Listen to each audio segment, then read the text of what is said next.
fotoku bisa ada di sini? Kenapa aku dicari oleh seseorang? Dan siapa yang sedang mencariku? Pertanyaan-pertanyaan itu yang kini muncul di kepala Aurel. Ia benar-benar bingung. Ia sama sekali tak mengerti. Bram, bram. Terdengar suara mobil berderu. Ternyata mobil pickup yang tadi dipakai Haidar untuk pergi ke pasar. Rupanya Haidar telah sampai di rumah. Mobil itu kini terparkir di halaman. Haidar nampak turun dari mobil tersebut. Aurel melipat lembaran kertas selebaran. Lalu ia menggenggamnya erat-erat.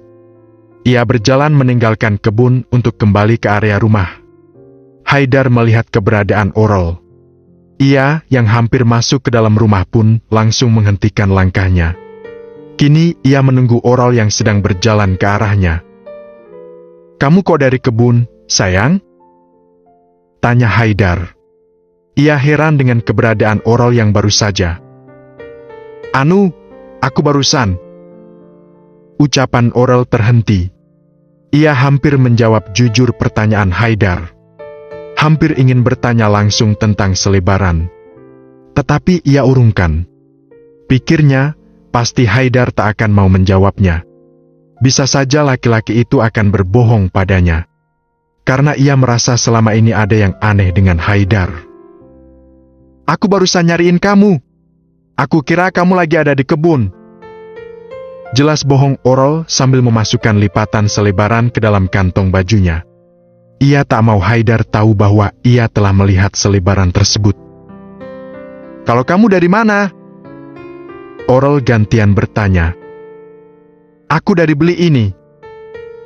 Haidar memperlihatkan bungkusan di tangannya. Ia juga berbohong seperti Aurel. "Itu apa?" "Ini rujak buat kamu. Kamu lagi pengen yang segar-segar kan?" "Iya. Ayo kita makan di dalam," ajak Haidar. Ia sambil merangkul pundak Aurel. Lalu membawa Aurel masuk ke dalam rumah. Menikmati rujak yang baru saja ia beli dari pasar. Sore harinya. Tes, tes, tes. Hujan lumayan lebat. Layam yang tengah mengemudikan mobilnya pun jadi harus lebih berhati-hati. Karena pandangannya jadi terganggu oleh hujan tersebut. Usai berjalan-jalan tadi, Layam berkewajiban untuk mengantar pulang Carmen. Karena seenggaknya ia harus memastikan Carmen sampai ke rumah dengan selamat. "Rumah Mbak Carmen di daerah sini?" tanya Layam setelah mobilnya memasuki area kompleks. "Iya." "Yang mana?" "Itu yang di pojokan." Carmen menunjuk rumah yang paling ujung. Rumah sederhana, tetapi sangat terlihat nyaman. Layam melajukan mobilnya hingga berhenti di depan gerbang rumah tersebut. "Aku punya payung, Mbak. Mbak Carmen bisa pakai payung itu untuk masuk ke dalam rumah." Layam menoleh ke belakang. Ia mengambil payung yang tergeletak di area tengah. Ia memberikannya kepada Carmen. "Kamu gak mau masuk dulu?" tanya Carmen. "Enggak, Mbak. Saya mau langsung pulang aja." Carmen tampak kecewa dengan jawaban Layam. "Masuklah dulu. Aku akan bikinin teh buat kamu. Kita bisa ngobrol-ngobrol di dalam sampai hujannya reda. Bahaya juga kan kalau kamu nyetir di tengah hujan lebat kayak gini." Carmen berusaha membujuk. Layam pun terdiam sesaat. Ia sedang menimbang-nimbang tawaran Carmen. "Ayolah. Lagi pula, aku juga sedikit takut kalau suasananya kayak gini. Aku takut mantan pacarku datang ke sini pas hujan lebat seperti ini," tambah Carmen. Dan kali ini apa yang ia katakan pun menuai hasil. Layam tak tega untuk membiarkan Carmen sendirian. "Baiklah, Mbak. Saya akan nemenin Mbak Carmen sampai hujannya reda." Mendengar ucapan Layam, Carmen langsung girang. "Yuk, turun!" ajak Carmen. Layam yang lebih dulu turun dari mobil. Lalu kemudian, ia membukakan pintu untuk Carmen. Mereka pun masuk ke area rumah sambil berlindung di bawah payung. "Silakan masuk," ucap Carmen setelah ia membuka pintu rumahnya. Layam pun masuk ke dalam mengikuti langkah Carmen. "Duduklah," perintah Carmen. Layam patuh, ia segera duduk di salah satu sofa ruang tamu. "Aku ke kamar dulu ya, Layam. Aku mau ganti baju. Aku risih kalau pulang dari berpergian gak langsung ganti baju," pamit Carmen. "Iya, Mbak." Carmen segera meninggalkan ruang tamu. Kini Layam pun sendirian di sini. Ia menunggu dengan sabar sembari asik mengutak-atik gadgetnya. Selang 10 menit, Carmen kembali ke hadapan Layam. Ia sambil membawa 2 cangkir teh hangat. Pandangan Layam spontan tertuju ke arah kedatangan Carmen. Seketika matanya membulat. Ia lumayan tertegun karena penampilan Carmen saat ini. Wanita itu tengah mengenakan baju yang super seksui. Mengenakan tank top yang memperlihatkan belahan dadanya, juga pants yang begitu pendek. Glek. Layam tanpa sadar menelan saliva. Nalurinya sebagai laki-laki pun mulai bereaksi. Apalagi tubuh Carmen memang begitu sempurna. Benar-benar mirip dengan bentuk Bu Oral. "Nih, tehnya." Carmen meletakkan teh buatannya ke atas meja. "Iya, Mbak."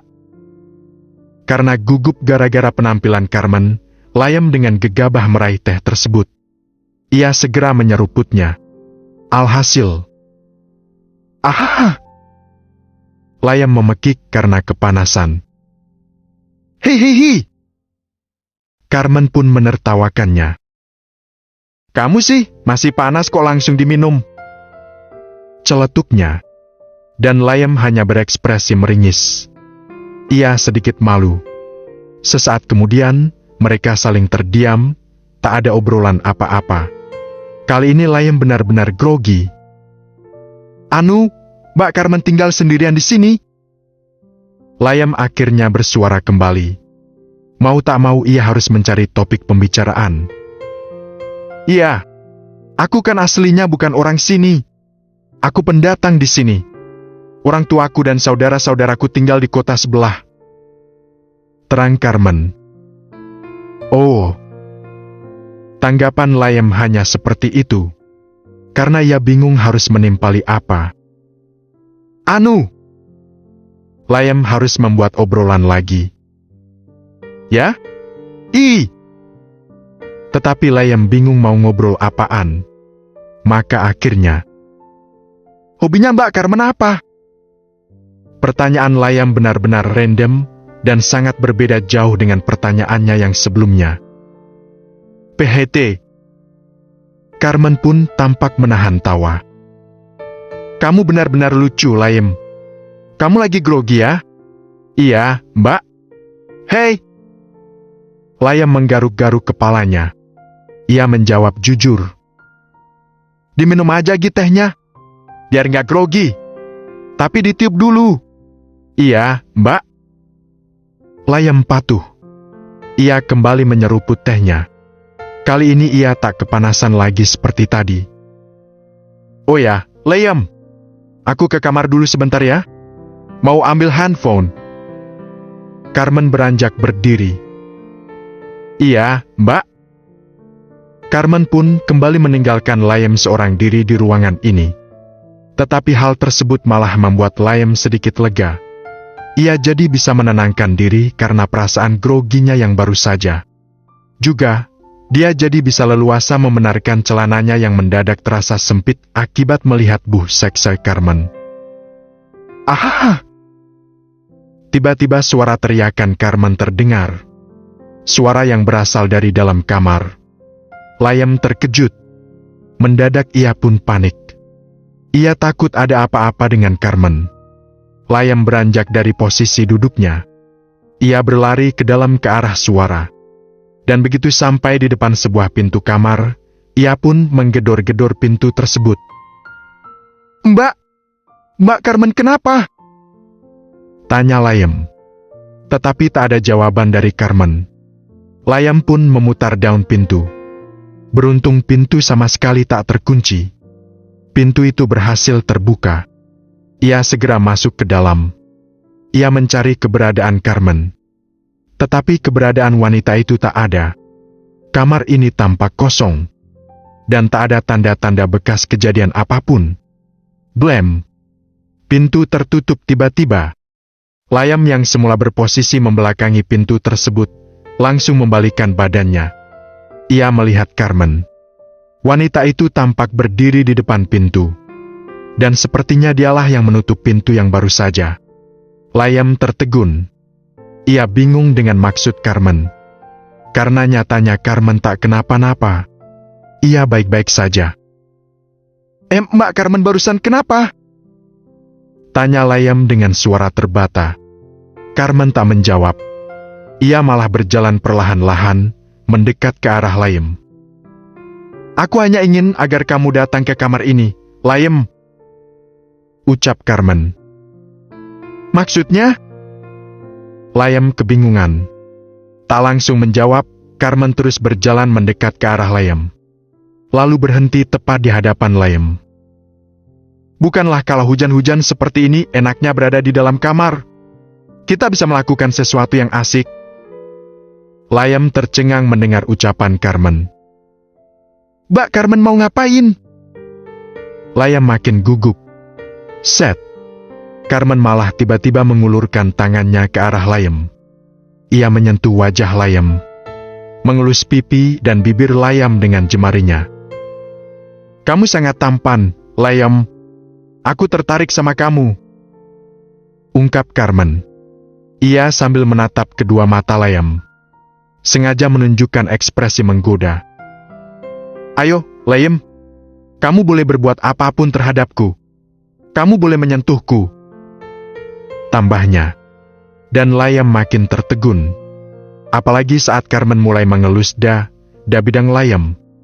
Sengaja ingin membangkitkan irah Layam. Carmen makin merapatkan tubuhnya ke tubuh Layam. Sedang Layam, ia hanya terdiam mematung.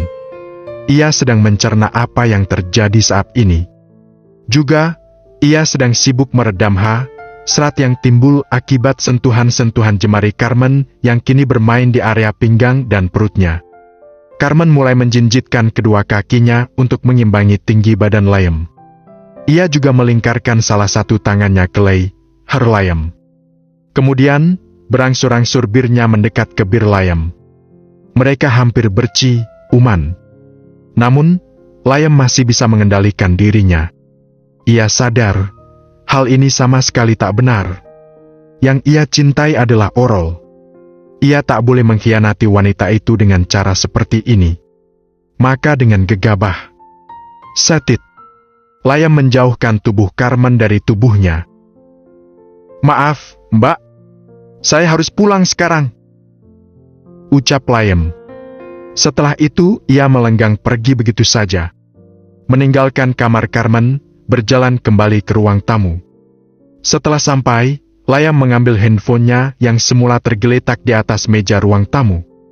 Kemudian, ia keluar dari rumah Carmen. Ia masuk ke dalam mobilnya. Ia segera mengendarainya. Melaju di tengah hujan yang sedari tadi belum mereda. Cekrek. Layam membuka pintu kamarnya. Dengan langkah gontai ia masuk ke dalam.